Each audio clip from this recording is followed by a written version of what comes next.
¿Alguna vez te has preguntado de dónde proviene el mal? ¿Nacemos con él o es sembrado lentamente por nuestro entorno? Esta pregunta ha obsesionado a científicos, psicólogos y religiosos durante siglos. Hoy exploramos la línea invisible que separa el instinto de la intención. Bienvenidos a ¿El mal se hereda o se aprende? El ser humano tiene el potencial del bien, pero también el potencial del mal. Y el mal, dependiendo de quién hablamos, por ejemplo, que he trabajado con gente dentro de las cárceles que se han hecho mucho daño, es el abuso del poder, es utilizar a los demás para tus propios fines, sin que te importe causarles daño o perjuicio a los que te rodean. Y no todos los malos están en la cárcel, hay gente mala que está afuera. Según la neuropsicología, algunas personas tienen áreas del cerebro hipoactivas. No sienten culpa, no sienten empatía, pero no nacen como monstruos. Al menos, no del todo. Este abuso del poder se aprende, se nace, se inculca. Todo lo que acabas de decir, ¿no? El mal, vamos a ver que hay violencia primaria y hay violencia secundaria. La violencia primaria tiene que ver, voy a decir primero la secundaria. La secundaria tiene que ver con otras condiciones que te causan estar enojado, irritable, ser agresivo físico o verbal con otros. Y puede ser por cuadros depresivos. Con cada 20% en que se incremente tus síntomas de depresión, aumenta hasta 80% tu agresión contra el cónyuge. Entonces puedes hacerle daño, insultar, las palabras hieren más que los golpes muchas veces, por un cuadro depresivo. Puede haber el abuso de drogas, de alcohol, que también te desinhiben. Puede haber personalidades que se llaman limítrofes, unas que odian un día y aman al día siguiente. Puede ser producto también de golpes en la cabeza que dañan áreas del cerebro que tienen que ver con inhibición. Esa es una violencia secundaria, porque si tratamos estos síntomas, pues esta persona se encuentra más en control. A mí me ha interesado trabajar con la violencia primaria, las gentes que definimos como malas, que abusan el poder, que hacen daño sin que existan todas estas otras condiciones. Okay. Por ejemplo, en un niño que puede ser psicópata, que no ha recibido algún golpe, ¿qué puede detonar ese mal? ¿Por qué gusta de hacer ese mal a las otras personas? Bueno, en los niños no hablas de psicopatía, porque la psicopatía es un trastorno que ocurre hasta después, psiquiátricamente desde los 18 años. Pero sí hay rasgos de psicopatía. Y entonces encontramos que la psicopatía, que se define como un trastorno de personalidad, no escuchan voces, no están locos, ¿no? Que les dicen ve a salvar a la humanidad, ¿no? Entonces la psicopatía es un trastorno de personalidad. La personalidad es nuestro sello individual, que afecta a 3 áreas. En las relaciones interpersonales son personas arrogantes, con cierto encanto superficial, que utilizan a los demás para sus propios fines. En la esfera emocional, que es algo que yo me he dedicado muchos años a investigar, las emociones muchas veces son inhibidores de la conducta o fomentan la conducta. Entonces, emociones como el miedo, como el dolor, si le vas a causar un dolor a alguien, el propio cerebro te inhibe, ¿no? Y en estas personas se ha encontrado que procesan estas emociones diferentes a los demás. Hay áreas del cerebro que están, digamos, hipoactivas. Y el tercer factor tiene que ver con, en muchos sujetos tienen personalidades, son mentirosos patológicos, utilizan a los demás para sus propios fines. Un alto porcentaje sí son criminales, pero otros no, son psicópatas exitosos.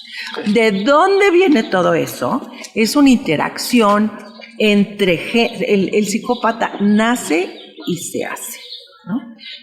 ¿Cuántos psicópatas hay en la población? Se ha estimado que hay del 1 al 3% de la población y no todos están en la cárcel.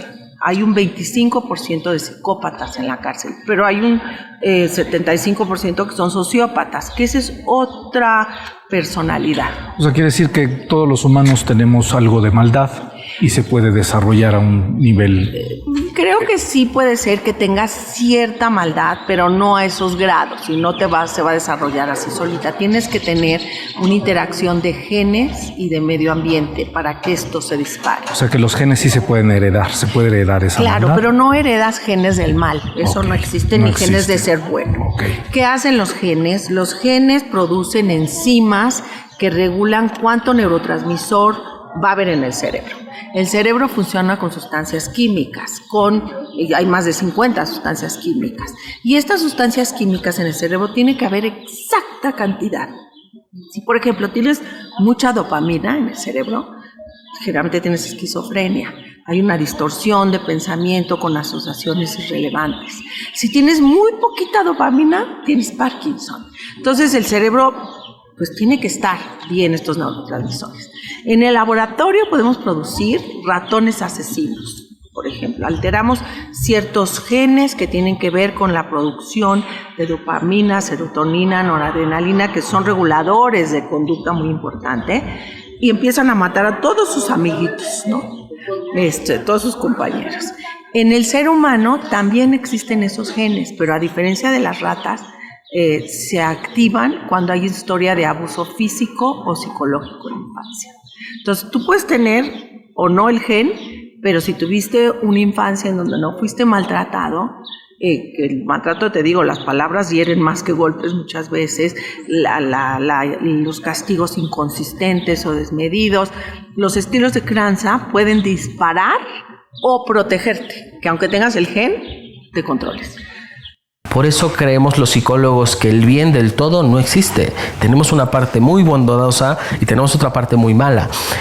Solo que estas fuerzas, digamos que en la balanza, va a ir ganando la parte buena a medida que en la crianza tengamos unos papás que a tiempo repriman esa parte sádica, ¿no? Vamos a poner un ejemplo. Te enteras que tu hijo le está haciendo bullying a otro y bueno, pues le llamas la atención a tu hijo, le dices que si lo vuelve a hacer, pues a lo mejor no va a jugar con el videojuego tanto, hablas mucho más con él sobre lo que está pasando, le haces sentir a ese niño que cuando hace eso hay una consecuencia. Entonces reprimes un poco esa parte sádica.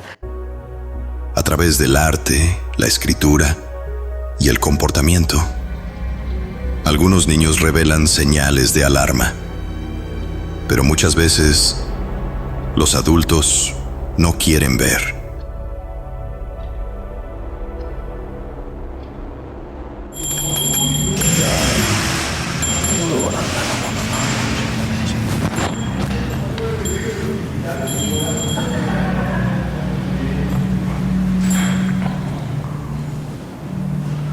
Muy bien.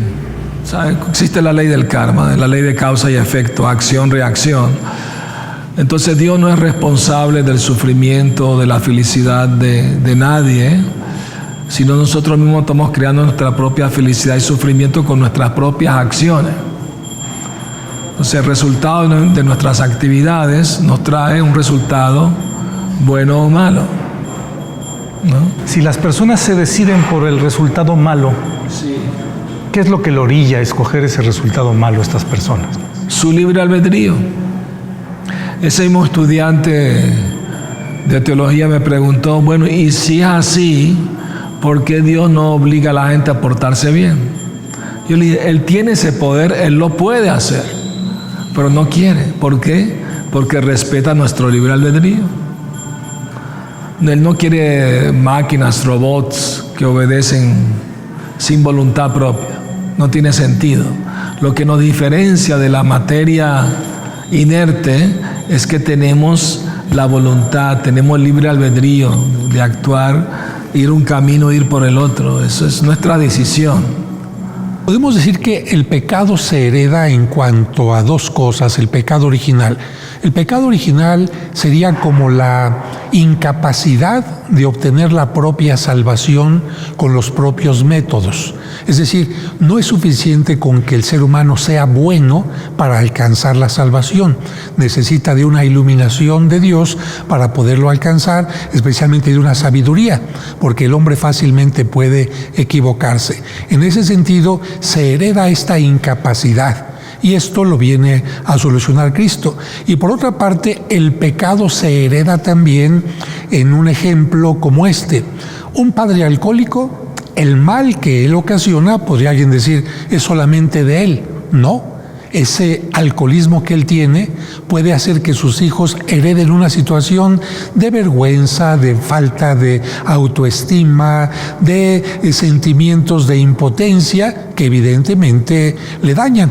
Un ejemplo de esto lo encontramos en Adán y Eva.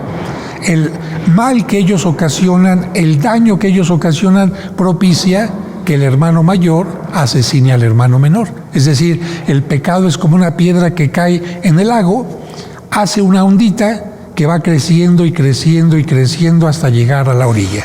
¿Y si el mal no es solo una cuestión de química, sino también una herencia emocional y espiritual? En Pactos Oscuros, Miguel crece en un hogar marcado por la violencia y la adicción. Su padrastro no solo abusa, parece poseído por algo más oscuro. Miguel duda. ¿Está condenado a repetir la historia o puede elegir otro camino? Porque cuando todo a tu alrededor te empuja al mal, escoger el bien se vuelve un acto de rebeldía. Tal vez el mal no se hereda, ni se aprende del todo. Tal vez simplemente espera el momento adecuado para despertar. ¿Y tú, crees que naciste con él? Este video forma parte de la investigación real detrás del cortometraje cinematográfico Pactos Oscuros. Suscríbete, comparte y activa la campana para descubrir más oscuridad oculta en la luz.